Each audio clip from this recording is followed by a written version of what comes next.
Makam Mbah Priuk di Jakarta Utara. Kita mengetahui bahwa makam itu keramat, ribuan orang datang ke sana setiap tahunnya. Bahkan pernah ada konflik dengan aparat setempat ketika makam itu akan digusur atau dipindahkan dan sebagainya. Kan begitu, FPI pada waktu itu juga turun tangan untuk bisa menyelamatkan makam itu. Ternyata ketahuan bahwa makam itu palsu. Makam Mbah Priuk yang sesungguhnya sudah dipindahkan karena dulunya sangat tidak terawat, tidak ada yang mau ngurusnya, karena itu dipindahkan ke tempat yang lain. Nah, sedangkan yang sekarang jadi tempat berziarah orang banyak itu kosong, nggak ada apa-apanya, cuman batu nisan yang ditempatkan belakangan gitu. Nah, tetapi walaupun sudah ditempatkan belakangan dan itu terbukti tidak ada jenazahnya, tidak ada apapun di situ, tetapi orang-orang berziarah datang ke sana, lagi-lagi dengan infak yang luar biasa gitu. Nah, pada akhirnya juga kemarin-kemarin dari penyelidikannya mulai tahun 2010 sampai kemarin, termasuk juga melibatkan MUI, ternyata banyak di Indonesia itu makam-makam Habib palsu. Jadi kalau misalkan kita lagi butuh duit nih, saya mohon maaf ya, kita lagi butuh duit, kita pesan ke tukang bikin batu nisan, Habib Anu bin Anu bin Anu bin Anu, tempelkan di tempat kosong, maka dalam kurang dari 1 tahun pasti akan mulai diziarahi, dan kita tinggal nempelin kotak kenceleng di situ, maka kotak kencelengnya pasti langsung penuh di situ. Jadi kita nggak usah ngapa-ngapain, nggak usah usaha apa-apa, tinggal meninggalkan aja di situ gitu. Ada kejadian seperti itu dan itu dikonfirmasi oleh pihak MUI. Ada juga lahan sengketa. Jadi lahan ini disengketakan dan mau disita oleh pemerintah atau oleh negara atau oleh siapa lah gitu ya.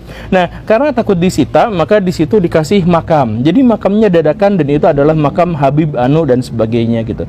Jadi nama Habib itu ternyata benar-benar menjual, ternyata benar-benar kuat dan bisa aja dijadikan bisnis. Saya tidak mengatakan semua Habib seperti itu, dan ini sekali lagi bukan sebuah kesimpulan, ini pertanyaan. Apakah itu semua nyata? Apakah kesimpulan bahwa upaya propaganda untuk menyebut Habib ini sangat luar biasa, Habib ini sangat jagoan, Habib ini sangat keramat, Habib ini sangat suci dan sebagainya terkait dengan bisnis makam-makam palsu itu?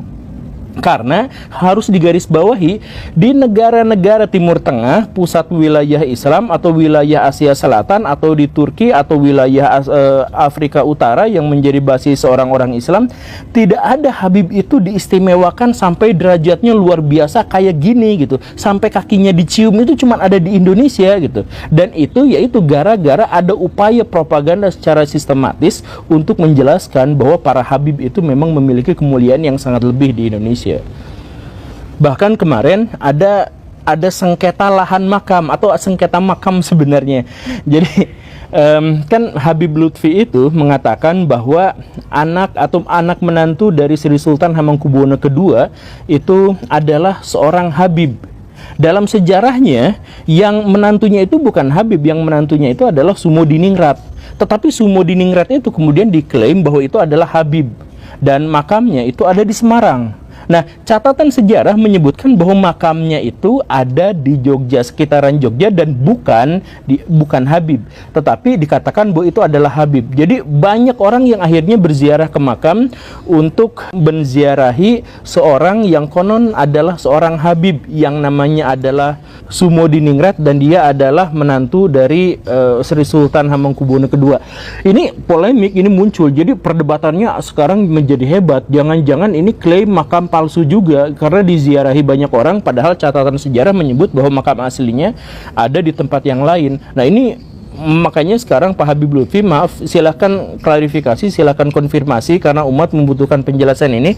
Jadi makam yang benar itu di mana? Karena makam yang satu itu kemudian diziarahi oleh banyak orang dan lumayan juga di situ infaknya gitu. Ya jangan-jangan seperti itu, ada indikasi-indikasi ke arah sana gitu. Makanya harus digarisbawahi kembali, ada semacam narasi yang menjelaskan bahwa propaganda para Habib itu harus suci, harus tulus, harus bersih dan sebagainya itu sebenarnya adalah ladang bisnis, diantaranya adalah ladang bisnis makam untuk ziarah. Apakah itu benar?